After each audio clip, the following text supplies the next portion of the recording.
Best varicose veins చికిత్సనే పొందండి. నొప్పి లేని చికిత్స కోసం సంప్రదించండి ఎబిస్ హాస్పిటల్. నమస్తే రమ్మగారు. నమస్తే జయ. రమ్మగారు, శివపార్వతుల కళ్యాణం చాలా సందర్భాలు మనం మాట్లాడుకున్నాము, కానీ కార్తీక మాసం కదా, ఇంకొకసారి చెప్పుకుందాం. గిరిజా కళ్యాణం. గిరిజా కళ్యాణం ఎంత విశేషమైందో కథ.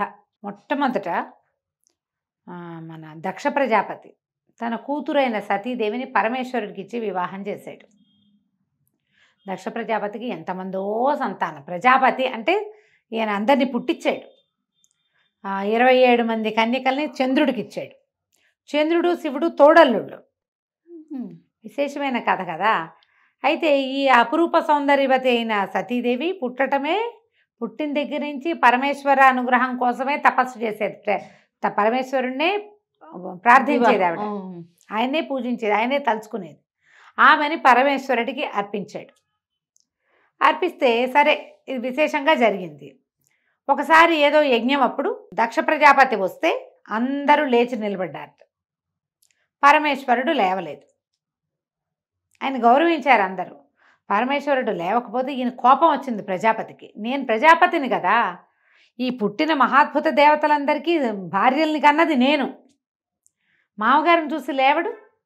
అగ్రతాంబూలం ఇవ్వవలసిన వాడు కదా. మామంటే పితృపంచకంలో ఒకడు. పరమేశ్వరుడికి పితరుడు లేడు, స్వయంభువు ఆయన. నేను పిల్లనిచ్చిన మామని, అంటే నేను తండ్రిని, నన్ను గౌరవించాలి. ఆయన అక్కడ ఆ యజ్ఞానికి భర్తగా ఉన్నాడు పరమేశ్వరుడు.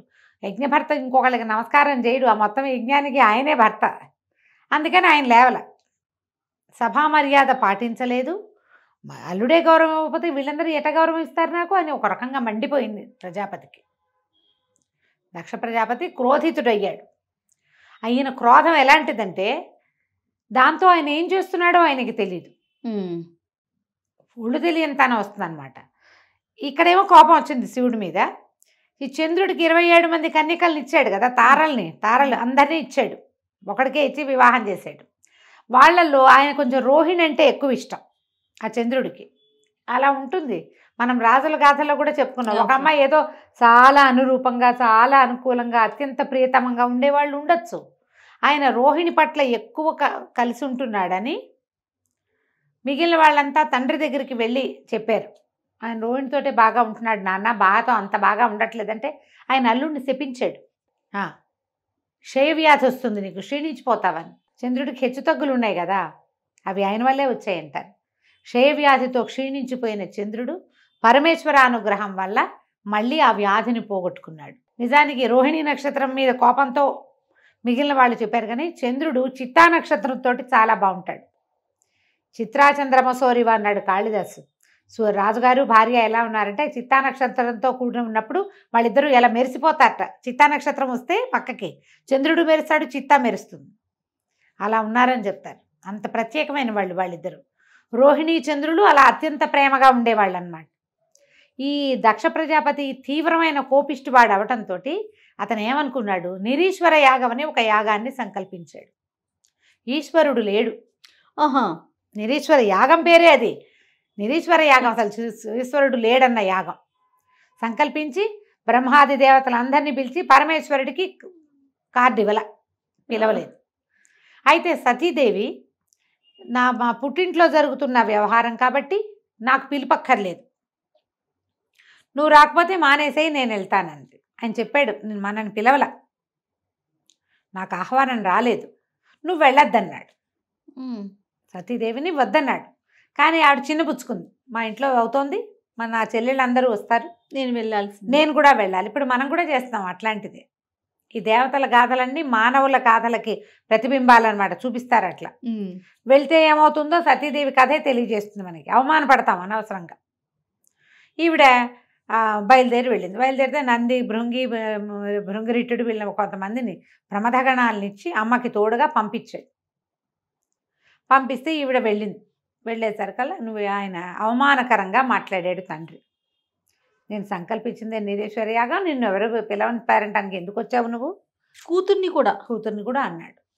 అనేసరికల్లా ఆవిడంది, నువ్వు పిలవకపోతే ఎట్లా, నువ్వు పిలవనన్న మాట ఏమిటి, యజ్ఞభర్త శివుడు, పరమేశ్వరుడే యజ్ఞభర్త, యజ్ఞకర్త, ఆయన పిలవకపోతే ఎట్లా, నువ్వు చేసింది తప్పు అనగానే ఆయన శివనిందకి పాల్పడ్డాడు. తిట్టేశాడు. అల్లుడిని. తిడితే ఈవిడ ప్రత్యక్షంగా కానీ పరోక్షంగా కానీ శివనిందని నేను భరించను, నా భర్తని నిందించటమనే కాదు, నా భర్తను నువ్వు తంటమే కాదు, పరమేశ్వర నింద చెవితో విన్నా తప్పే. ఆయన వద్దన్నా నేను ఇంత పని చేశాను, ఇక్కడికి వచ్చాను. ఆయన పరోక్షంలో ఆయన అవమానానికి నేను కారణమయ్యాను కాబట్టి నేను యోగాగ్నిలో నా శరీరాన్ని దహనం చేసుకున్నా, ఇక నేను ఇక్కడ ఉండను అని చెప్పి ఆవిడ యోగాగ్నిలో దహనం అయిపోయింది. అమ్మ చితాభస్మం, కొంత భస్మం రాలిపడింది, ఆమె శరీరం అక్కడ ఉన్నది. ఎప్పుడైతే ఇది జరిగిందో ఈ మొత్తం ప్రమదగణాలు కేకలు పెట్టేసి శివుణ్ణి పిలిచారు, అమ్మ ఆహుతి అయిపోయిందని. ఇక్కడికి ఉగ్ర రూపంతో పరిగెత్తుకుంటూ వచ్చాడు శివుడు. భార్యా వియోగం భరించరానిది, పరమ ప్రీతితోటి ఉండే భార్య ఆమె అవమానపడి ఇలా అయిపోయింది కాబట్టి ఉగ్రంతో, పైగా మనం పరిగెడితే మనకి ఒక రకమైన ఉద్రేకం వస్తుంది. ఆయన ఏం చేశాడు, తన జటల్లో నుంచి ఒక జటతో వీరభద్రుడిని సృష్టించాడు. ఈ దక్షాధ్వరం విధ్వంసం చేయి, ఇది నా భార్య శవాన్ని చూసినటువంటి ఈ దక్షాధ్వరం నడవకూడదు ఇంకా, అది ఒక్కటే ఆజ్ఞ. ఈ హాహా అని పెద్ద జటలతోటి బోల్డ్ అనే ఆయుధాలతోటి పరమశక్తివంతమైనది శివక్రోధమే. ఆయన కోపం నుంచి పుట్టిన వీరభద్రుడు సర్వనాశనం చేశాడు, మొత్తం దక్షయజ్ఞ వాటికని భూస్థాపితం చేశాడు. కనపడిన దేవతలను కనపడ్డట్టు రుద్రగణాలు చితకొట్టేశాయి. దక్షుడి తల నరికేశాడు వీరభద్రుడు. ఈ వీరభద్రుడే మనకి పట్టిసపు కొండ మీద అక్కడ ఆగాడని మనం ఒక కథ చెప్పుకుంటాం. రాజమండ్రి దగ్గర ఉన్న పట్టిసపు కొండ మీద అక్కడ ఆయన వీరభద్రుడు వీరభద్రావతారాన్ని విరమించి శివలింగాకృతిగా మారాడని అదొక కథ చెప్తాం. పట్టిసం ఈ ఆయన దగ్గర ఉన్న ఆయుధమే, పట్టిసాయుధమే అట్లా కొండగా మారిందంటారు. అయితే ఎప్పుడైతే ఈ వీరభద్రుడు ఇదంతా అయ్యిందో ఈ పరమేశ్వరుడు ఉగ్రంగా అయిపోయాడు. ఆవిడ కళేబరం అక్కడ ఉన్నంతసేపు ఈయన ఇలాగే ఉంటాడని విష్ణువు ఏం చేశాడంటే తన చక్రాయుధంతో ఆ శరీరాన్ని ముక్కలు చేసేసాడు. భుజ మీద వేసుకున్నాడట కళేబరాన్ని, కాలిపోయి ఉన్నదాన్ని వేసుకుని ఆయన నాట్యం చేస్తున్నాడు పరమేశ్వరుడు ఉగ్రంగా. అంటే అటు కదులుతున్నాడు అనమాట ఆయన. ఆ కదులుతున్నప్పుడుగా ఆయన ఒంటి మీద ఉన్న, ఆయన భుజాల మీద ఉన్న ఈ శవాన్ని, ఈ కళేబరాన్ని ముక్కలు చేసేస్తే 18 ముక్కలుగా మారి భూమి మీద పడిపోయినాయి. 18 చోట్ల, 52 చోట్ల పడ్డాయి అంటారు, చిన్న చిన్న ఆభరణాలు అవన్నీ కూడా. అయితే ఎప్పుడైతే ఈ కళేబరం తన మీద నుంచి వెళ్ళిపోయిందో అవతలకి, అతి ఉగ్రంగా ఉన్న పరమేశ్వరుడు కొంత శాంతపడ్డాడు. దేవగణాలందరూ ప్రార్థించి పరిపరి విధాల ఈయన్ని హిమాలయాల వైపుకి నడిపించుకుపోయారు. ఈయన కైలాసం కూడా హిమోత్పర్వత ప్రాంతంలోనే ఉంది. కైలాసానికి వెళ్ళకుండా విరాగిగా అయిపోయి ఆయన హిమాలయాల్లోకి వెళ్ళిపోయాడు. ఈ అటు ఇటు పారిపోయి కకావికలుగా అయిపోయినటువంటి దేవతలందరూ మళ్ళీ వచ్చి, బ్రహ్మదేవుడు వచ్చి ఈ మెడ నరికి ఉన్న దక్షుడికి గొర్రె తల అతికించి ఆయనతోటి ఈశ్వరుణ్ణి సంకల్పించి యజ్ఞం పూర్తి చేయించారు. దక్షయజ్ఞవాటిక, దక్షవాటికే అంటే సర్వనాశనం అయిపోయిన దాన్ని దక్షవాటికలాగా తయారైంది అంటారు మన వాళ్ళు. ఈ సర్వనాశనాన్ని పూర్తి చేశారు. మరి యజ్ఞం పూర్తి చేయాలి, ఇది లోక సంక్షేమం కోసం చేసేవి కదా. యజ్ఞం అనగానే లోకక్షేమం కోసం మొత్తాన్ని పూర్తి చేశారు. ఈ హిమాలయాల్లోకి వెళ్ళిపోయి ఉండిపోయాడు శివుడు. ఆయన ఎప్పుడు పుట్టాడో, ఇది ఎప్పుడు జరిగిందో. అయితే ఈ మరణించి ప్రాణత్యాగం చేసిన సతీదేవి మరలా జన్మించింది. ఈసారి ఆవిడ ఎక్కడ పుట్టింది? దక్ష ప్రజాపతి నుంచి హిమోత్పర్వత ప్రాంతంలో హిమవంతుడు పరమభక్తిపరుడు, పరమసాత్వికుడు. ఆయన లాంటి సాత్వికమైన కొండ ఇంకొకటి లేదట. ఆయనకి మేనాదేవి అని భార్య ఉంది. ఆమె పేరు మేనక అంటారు, మేనాదేవి అనే రాస్తారు. ఈ మేనాదేవి కాదు కాదు ఈవిడ ఇంకో దేవజాతుల్లో ఒక ఆయన కూతురు. ఈవిడ కడుపున మామూలు సంతానంగానే జన్మించింది. పర్వతరాజపుత్రిక కాబట్టి పార్వతి, శైలపుత్రి కాబట్టి శైలజ, ఇలాంటి పేర్లతోటి పార్వతీ నామధేయంతో ఈయనకి కుమార్తెగా జన్మించింది. వీళ్ళకి తర్వాత మైనాకుడు అనే కుమారుడు కూడా కలిగాడు. ఆయన ఇంకో కొండ. ఈ మైనాకుడు మనకి శ్రీమద్ రామాయణంలో కనపడతాడు, సుందరకాండలో. మళ్ళీ చెప్పుకుందాం. ఓకే. ఈ జన్మించిన పుత్రికకి పిల్ల కొంచెం పెద్దదైంది. కొంచెం 9 ఏళ్ళు వచ్చాక ఆయన ఏం చేశాడు, పిల్ల చాలా బుద్ధిమంతురాలు, సాత్వికురాలు, కొంచెం పూజా విధానం అది ఆసక్తి కలిగింది. అయితే ఈయన పరమేశ్వరుడు తన పర్వత సానువుల్లో ఒక చోట తపస్సు చేసుకున్నాడు. పిల్లకి అంత వ్యక్తత వచ్చింది, ఊహ పద్ధతి అన్నీ తెలిసాక పరమేశ్వరుడి సేవకి నియోగించాడు హిమవంతుడు.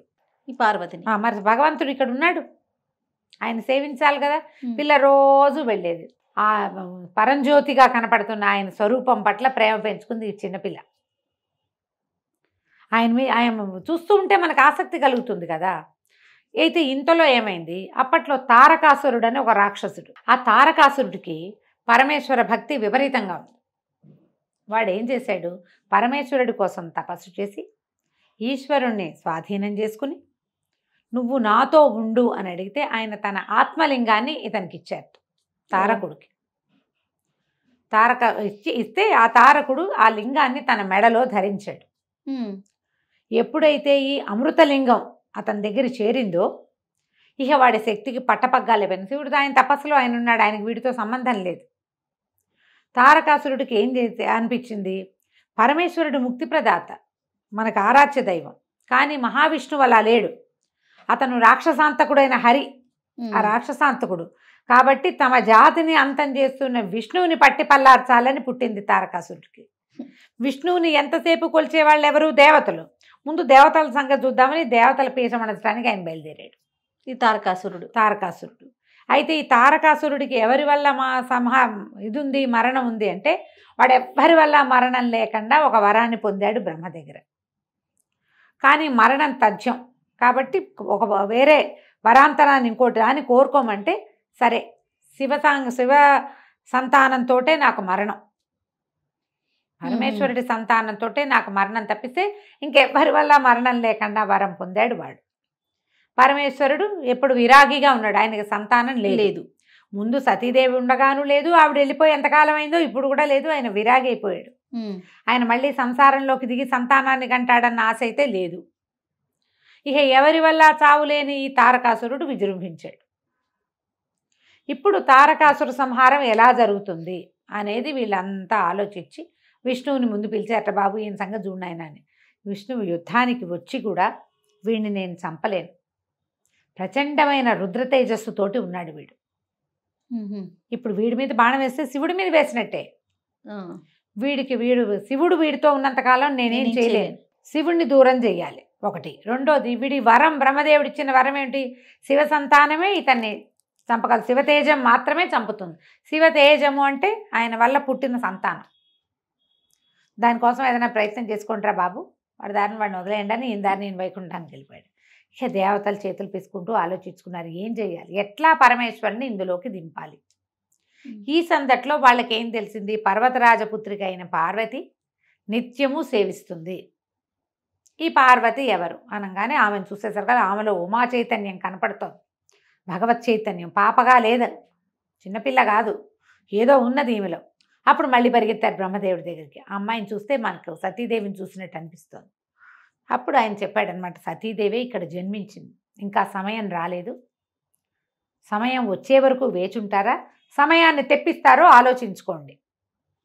దేవతలు బాగా ఆలోచించి మన్మథుని పిలిచి, ఓ నాయన నువ్వు వచ్చి ఈ పరమేశ్వరుడి తపస్సు భగ్నం చేయి, ఆయన నిరంతరము తపస్సులోనే ఉంటున్నాడు. కళ్ళు తెరిచి చూస్తే ఈ ఉమా చైతన్యం కనపడుతున్న, ఈ శక్తి చైతన్యం కనపడుతున్న ఈ అమ్మాయిని కనుక ఆయన చూస్తే ఆయన ఆకర్షితుడవుతాడు. చూడటల్లా అసలు ఆయన కళ్ళు మూసుకునే ఉంటాడు. పిల్ల వస్తుంది, పువ్వులు దండేస్తుంది, పువ్వులు పెడుతుంది, పళ్ళు పెడుతుంది, ఆ పిల్ల అక్కడే పరిచర్య చేస్తూ అవి ఇవి సవరిస్తూ తుడుస్తూ ఉంటుంది. ఆయన కళ్ళు తెరిచి చూడు. అమ్మాయి వెళ్ళిపోతుంది, ఈయన లేచి తన వ్యవహారం చూసి మళ్ళీ కూర్చుంటాడు. మళ్ళీ సాయంత్రం వస్తుంది, మళ్ళీ ఈయన కూర్చుంటాడు. పరమేశ్వరుడు కళ్ళు తెరిచి చూడాలి, అది అక్కడ మన పార్వతీదేవి అక్కడ ఉన్నప్పుడే జరగాలి. ఆయన కళ్ళు తెరిపించు అనగానే వచ్చాడు. ఈ హిమాలయాల్లో పువ్వులు అవి పూసే చెట్లు ఎక్కడో ఉంటాయి. పరమేశ్వరుడు ఉన్న చోట మంచు తప్పిస్తే ఏమీ లేదు. ఈ మన్మథుడు వచ్చేసరికి అతను ఎక్కడికి వస్తే అక్కడ వసంతం వస్తుంది. వసంతుడు ఆయన వెనకాలే ఉంటాడు, ఆయనతో పాటే ఉంటాడు. ఈయన చిలుక ఆయుధం మీద వస్తాడు, చిలుక రథం మీద వస్తాడు. భార్య భర్త ఇద్దరు ఉత్సాహంగా వచ్చారు. వసంతుడు వచ్చాడు, మొత్తం చుట్టుపక్కల ఉన్న మొక్కలన్నీ చిగురు చేసినాయి, బాగా కళకళలాడుతుంది, చల్లని గాలి, సుగంధభరితమైన గాలి వస్తుంది. ఈ అమ్మాయి పార్వతీదేవి పరిచర్య చేస్తుండగా మన్మథుడు ఒక చెట్టు చాటున దాగి, పెద్ద దాగల కొంచెం అటు ఇటుగా నుంచుని పరమేశ్వరుడికి బాణం వేసుకుంటాడు. ఈ బాణాలు ఏం వేస్తాడు, మన్మథుడికి పంచబాణుడు, అంటారు. 5 బాణాలు ఉన్నాయి. ఈ 5 పువ్వుల బాణాలే. కేవలం మనసుని చంచలం చేస్తాయి అంతే. అవి ఏ వస్తువును చూస్తే దానికి ఆకర్షితులయ్యేగా చేస్తాయి. అశోకము, అరవిందము, నీలోత్పలము, మామిడి పువ్వు, చూతము, నవమల్లిక, ఈ 5 ఆయన ఆయుధాలు. ఓహో, ఈ 5 బాణాలు. ఈ బాణం పువ్వు వేస్తే దెబ్బ తగులుతుందా? పువ్వులతో కొడితే దెబ్బలు తగలవు. అది ఎక్కడ తగలాలో అక్కడ తగులుతుంది. మనసు కిటికీలు తెరుచుకుంటాయన్నమాట. ఈ బాణాలు వేసేసాడు టపాటపా, ఒకదాని వెనకాల ఒకటి. బాణం తగిలేసరికి ఆయనకి స్పృహ వచ్చింది. కళ్ళు తెరిచి చూసరికి అమ్మాయి కనపడింది. కానీ ఆయనకి వెంటనే ఏం తెలిసింది, వీడెవడో నన్ను కొట్టాడు. ఓహో, ఈ కొట్టిన వాడెవడని అటు చూశాడు. చూసేసరికల్లా కనిపించాడు మన్మధుడు. చక్కగా బాణాలు ధరించి అందంగా అలంకరించుకొని రతి సహాయుడుగా పక్కనే భార్య ఉంది. చిలుక వాహనం కనపడుతోంది. మొత్తం వాతావరణం అంతా అదే మెరిసిపోతూ పువ్వులతోటి గుమగుమలాడిపోతుంది. కోపం, వీడికి ఇంత సాహసం, నన్ను కొడతాడా వీడు అన్న ఒక్క భావం లోపల వచ్చేసరికల్లా ఆయన 3వ కన్ను తెరుచుకుంది. మామూలు నేత్రాల్లోంచి అగ్ని వర్షించడు, తృతీయ నేత్రంలోంచి అగ్నే. అది అగ్నినేత్రం, 3వ నేత్రం. ఎప్పుడైతే ఈ కన్ను తెరుచుకుందో కంట్లో నుంచి ఇట్లా మంట వచ్చేసి ఆ రావటం ఆ 3వ కంటి మంటకి ఈ మన్మధుడు భగ భగ భగ మండిపోయాడు. హర శివ శివ అన్నాడు. శివ లేదు, హర లేదు, దగ్ధమైపోయాడు. బెదిరిపోయింది ఈవిడ పార్వతీదేవి. పరమ దుఃఖంతో పరిగెత్తేసింది. అమ్మాయికి అర్థమైంది ఏం జరిగింది. చెలికత్తెలు అందరూ పరుగులు పెట్టారు, తెలుసుకున్నారు. ఎప్పుడైతే ఈ కంటి మంటతోటి ఆ మన్మధుడిని కాల్చేశాడో పరమేశ్వరుడు రిగ్గున లేచి వెళ్ళిపోయాడు అక్కడి నుంచి. ఆయన వెళ్ళిపోయాడు. ఈవిడ బిత్తరమొహంతోటి నుంచుంది. పార్వతి తెలియలా, చిన్నతనం కూడా కదా, ఏం జరుగుతుందో అర్థం కాలేదు. ఆయన తన వైపు చూసింది, తెలిసింది. ఒకళ్ళొకళ్ళు చూసుకున్నారు వీళ్ళిద్దరు. ఏం చేయాలో తెలియలేదు. దుఃఖంతో ఈవిడ ఇంటికి వచ్చింది. పరమేశ్వరుడు వెళ్ళిపోయాడు అని. ఆ వెళ్ళిపోయిన పరమేశ్వరుడు కావాలనిపించడం మొదలుపెట్టింది అమ్మాయికి. తల్లికి చెప్పింది, నేను ఇంట్లో ఉండను, పరమేశ్వరుడి కోసం నేను తపస్సు చేసుకుంటాను, నేను వెళ్ళిపోతానని. వాళ్ళమ్మ వద్దమ్మా వద్దని. అప్పుడే ఉమానామధేయం వచ్చింది ఈవిడికి. ఉమా అంటే అమ్మాయి వలదు, ఉమా అంటే అదే అర్థం. ఈవిడకి ఏమైనా సరే నేను తపస్సు చేసుకుంటానని తపస్సు కోసం హిమాలయ పర్వత ప్రాంతంలోని ఇంకొక చోటకి వెళ్ళి తపస్సు చేసుకోవటం మొదలుపెట్టింది. శివుని కోసం, శివుడి కోసం. ఆ కన్ను తెరిచేసరికల్లా ఇంకా అప్పటిదాకా భక్తి ఉంది, ఇప్పుడు ప్రేమ వచ్చేసింది. ఈ బాణాలతోటి వాతావరణం అంతా మారిపోయింది. యాంబియన్స్ మారేసరికి ఐడియాలు మారిపోతాయి కదా. అదే మనం ఇప్పుడు దానికి వర్కౌట్ చేస్తున్నాం, మంచి యాంబియన్స్ ఉండాలని. ఎప్పుడుదో ఇది గుడ్ యాంబియన్స్ ఐడియాస్ని మార్చేస్తుంది. అయితే ఈ తపస్సు చేసుకోవటం మొదలుపెట్టింది. తపస్సుతోటి మొదట్లో అవి ఇవి తిని ఉండేది. క్రమంగా ఆకులు కూడా తినడం మానేసిందిట. అపర్ణ అయింది అమ్మవారు. అప్పుడు వర్ణములు కూడా లేవు. అపర్ణ అంటారా పేరు? ఆ అపర్ణ ఏమిటంటే, ఇలా తపస్సి సమాధిలో ఉన్నటువంటి పార్వతీదేవి ఆకులు కూడా తినడం మానేశాక అపర్ణగా మారిపోయింది. అయితే ఈ 4 పక్కల అగ్నుల్లో మధ్యలో నిలబడి అలా శివుడి కోసమే ప్రార్థన చేస్తూ ఉండేదట. తల్లిదండ్రి చాలా గజగజలాడిపోయారు, ఏం చేయాలో తెలీదు. కానీ శివుడికి ఈ వార్త అందటం మొదలుపెట్టింది. ఈయన కళ్ళు తెరిచి చూశాడు. ఆ అమ్మాయి మీద మనసు లగ్నమైంది. ఈ అమ్మాయి ఎవరు ఏమిటి వచ్చినాయి ప్రశ్నలు. మెల్లిగా నారదుడు, విష్ణువు వీళ్ళ మాటలతోటి ఆయన ఈ అమ్మాయి మీద మనసు లగ్నమైంది ఆయనకి, పార్వతీదేవి మీద. తర్వాత కొద్ది రోజులు గడిచాక ఈవిడ తపస్సు చేసుకోవటానికి ఒక కుటీరం అది నిర్మించుకుంది. ఒకళ్ళిద్దరు చిలుకత్తెలు ఉండేవాళ్ళు సహాయకులుగా. ఒకనాడు ఈవిడ ఉండగా ఇక్కడికి ఒక ఆయన వచ్చాడు. ఈ వచ్చిన వాడెవడు, ఒక ఇది మౌంజి అంటే ఏమంటారు దాన్ని, ఒక లేడి చర్మాన్ని చుట్టు చంకలో పెట్టుకుని దర్భలు కమండలాలు అవి పట్టుకుని జుట్టు ముడేసుకుని ఉన్న ఒక యువకుడు, యతి లాంటి వాడు వచ్చాడు. అపర్ణ జటిలం పేరుతోటి పుస్తకంలో ఇంటర్మీడియట్లో పాఠం కూడా ఉండేది. వచ్చి ఈవిడ, అమ్మాయి నువ్వు ఎవరి కోసం తపస్సు చేస్తున్నావు ఏమిటి అని కనుక్కున్నాడు. పరమేశ్వరుడి కోసం చేస్తున్నానని చెప్పింది. చెప్పేసరికి ఆయన అన్నాడు, ఆయన నీకు మ్యాచింగ్ ఎక్కడ కుదురుతుంది? ఆయన బూడిద పూసుకుంటాడు, శ్మశానాల్లో ఉంటాడు, రక్తమోడుతున్నటువంటి ఏనుగు చర్మం కట్టుకుంటాడు, పులులు వీటిని మన పాముల్ని ధరిస్తాడు. రేపొద్దున నీ పెళ్ళి అయితే, అతనితో నీ పెళ్ళి అయితే నువ్వు తెల్లటి దుకులం ఒక తెల్లటి వస్త్రం కట్టుకుంటావు, బంగారపు రంగు హంసలు అంచున్న పట్టుచీర కట్టుకుంటావు, ఆయనేమో నెత్తురోడుతున్న గజాజీనం కట్టుకుంటాడు. మీ ఇద్దరికి మ్యాచింగ్ ఎట్లా కుదురుతుంది? నువ్వు ఇట్లా హిమాలయాల్లో చక్కటి పర్వత ప్రాంతాల్లో ఉన్నావు, ఆయనేమో శ్మశానాల్లో ఉంటాడు. నీకు ఇన్ని నగలు నాణ్యాలు బంగారం బోళ్ళంతుంది. మీ తండ్రి రత్నాకరుడు, వజ్రాలు వైఢూర్యాలు ఆయనలోనే పుడతాయి, ముత్యాలు పుట్టే వంశం మీది, ఆయనేమో కపాలలేసుకుని తిరుగుతాడు అని ఎంత కవ్విస్తాడో ఆవిడ్ని. అతనితో ఇట్లా వివాహం కోసం ఏమిటి? నువ్వు వివాహం చేసుకోవాలంటే ఎంతమంది లేరు, ఈయన చేసుకోవటం ఏమిటి? అమ్మనేడు నాన్నలేడు, ఎవరు లేరు ఆయనకి. దిగంబరుడు, దిక్కులే అంబరాలుగా కలిగిన వాడు, ఎవరు లేరు. దిగంబరుడు అంటే వస్త్రాలు లేనివాడని కాదు, ఎల్లలు లేనివాడు.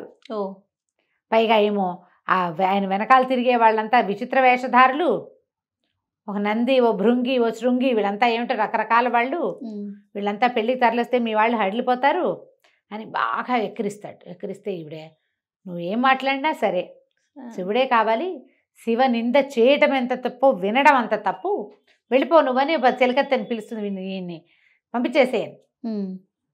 ఆయన పంపించేయమంటే ఆయన లేచి నిలబడి పరమేశ్వరుడిగా ఈ అమ్మాయికి కనపడతాడు. శివ కళ్యాణం ఎంత రొమాంటిక్గా జరిగిందో చూడు. అదే కదా. కనిపించి ఆమెని ప్రాణి గ్రహణం చేస్తాడు. తర్వాత వివాహం చేసుకున్నారు వీళ్ళు. వివాహం చేసుకోవడానికి హిమవంతుడితో మాట్లాడటానికి సప్త ఋషులు వచ్చి పరమేశ్వరుడికి నీ కూతుర్నిచ్చి వివాహం చేయమని సాంగంగా అడిగి వివాహం చేశారు.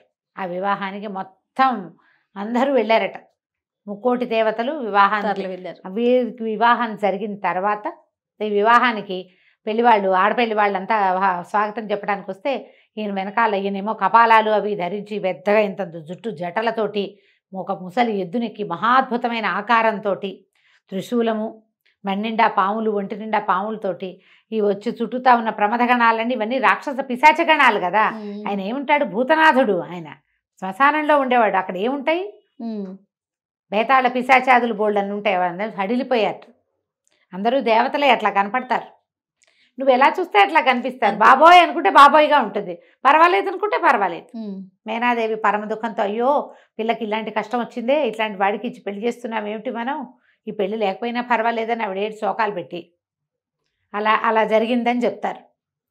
గోల్డంత సరదాగా పెళ్లి చేసుకున్నాడు ఆయన. పార్వతీదేవి, లక్ష్మీదేవి, సరస్వతీదేవి అందరూ వచ్చి దగ్గరుండి పరమేశ్వరుడిని పెళ్లి కొడుకుని చేసి ఆయనకి ఈవిడితోటి సతీదేవి యొక్క స్వరూపమైన ఉమాదేవితోటి వివాహం చేశారు. గిరిజా కళ్యాణం అత్యంత విశేషమైన గాథ. మనకి బ్రహ్మదేవుడి పెళ్లి, విష్ణుమూర్తి పెళ్లిలో ఈ సరదా కనపడదు. వెంకటేశ్వర స్వామి వివాహంలో కొంచెం కనిపిస్తుంది, మళ్ళీ శ్రీకృష్ణుడు రాముల వారి వివాహాల్లో కూడా కనిపిస్తుంది. కానీ మహావిష్ణువు వివాహం సింపుల్గానే కనిపిస్తుంది. లక్ష్మీదేవి వచ్చింది, విష్ణువుని చేరుకుంది అని చెప్తారు. ఎందుకంటే విశేషమైన గాథగా కనపడదు. వివాహం అయిన తర్వాత వీరిద్దరికీ సంతానంగానే షణ్ముఖుడు జన్మించాడు. కానీ శివతేజం, శివపార్వతులు ఇద్దరు, ఆమె శక్తి, ఇతను శివుడు, వీళ్ళ వల్ల కలిగే సంతానం చాలా ప్రచండమైనది అవుతుందని పార్వతీదేవి గర్భంలో ఆ శిశువుని పడనివ్వకుండా చేశారు దేవతలు. శివవీర్యం ఆమెలోకి ప్రవేశించనివ్వల, వద్దన్నారు. అనేసరికి నా వల్ల కదిలిన శివవీర్యాన్ని నేను భరించాల్సింది పోయి మీరందరూ తీసుకున్నారు కాబట్టి భూదేవికేమో నీకు అందరూ మొగుళ్ళే, ఒక్క పుత్రుడి వల్ల కూడా నీకు సంతోషం కలగదు, కుమారుల వల్ల సంతోషం నాకు నేను ఏది పోగొట్టుకున్నానో అది నువ్వు కూడా పోగొట్టుకుంటావని భూదేవిని శపించింది. గంగాదేవిని శపించింది, అగ్నిని శపించింది, దేవతలందరికీ మీ భార్యల నుంచి మీకు సంతానం కలగదు పోండి అని శపించింది. ఒకటి జరగలేదు కాబట్టి తర్వాత ఆమె వల్ల కదిలిన వీర్యాన్ని ముందు అగ్ని, తర్వాత గంగానది, భూదేవి, అగ్ని, గంగానది, తర్వాత శరవణము ఇందరూ భరించి అప్పుడు స్కందజననం జరిగింది. స్కందజనన గాథ కూడా చదవడానికి చాలా మంచిది. అతి స్కందోత్పత్తి చదివితే కనుక పుత్ర సంతానం కలుగుతుందని చెప్తారు. స్కందుడు జన్మించాక ఆయనని దేవతలకి దేవసేనాధిపతిగా చేశారు. అప్పుడు ఈ తారకాసుర సంహారం జరిగింది. తారకుడితో ఎన్నిసార్లు యుద్ధం చేసినా తారకుడు చావల. అప్పుడు పరమేశ్వరుడే చెప్పాట, అతని మెడలో అమృతలింగం, ఆత్మలింగం ఉంది, దాన్ని కొడితేనే, భగ్నం చేస్తేనే వీడు మరణిస్తాడు అని. దాన్ని కొట్టడం వల్ల అతను మరణించాడు. శివ యొక్క సంతానమే కార్తికేయుడు అని చెప్తారు. ఈ గిరిజా కళ్యాణ గాథ చెప్పినా విన్నా కూడా చాలా విశేషమైన ఫలితం లభిస్తుంది. బాగుంది కదా కథ, ఎన్నిసార్లు విన్నా కొత్తగానే ఉంది. మళ్ళీ కొత్త ప్రభు గారు ఎంత బాగుందో.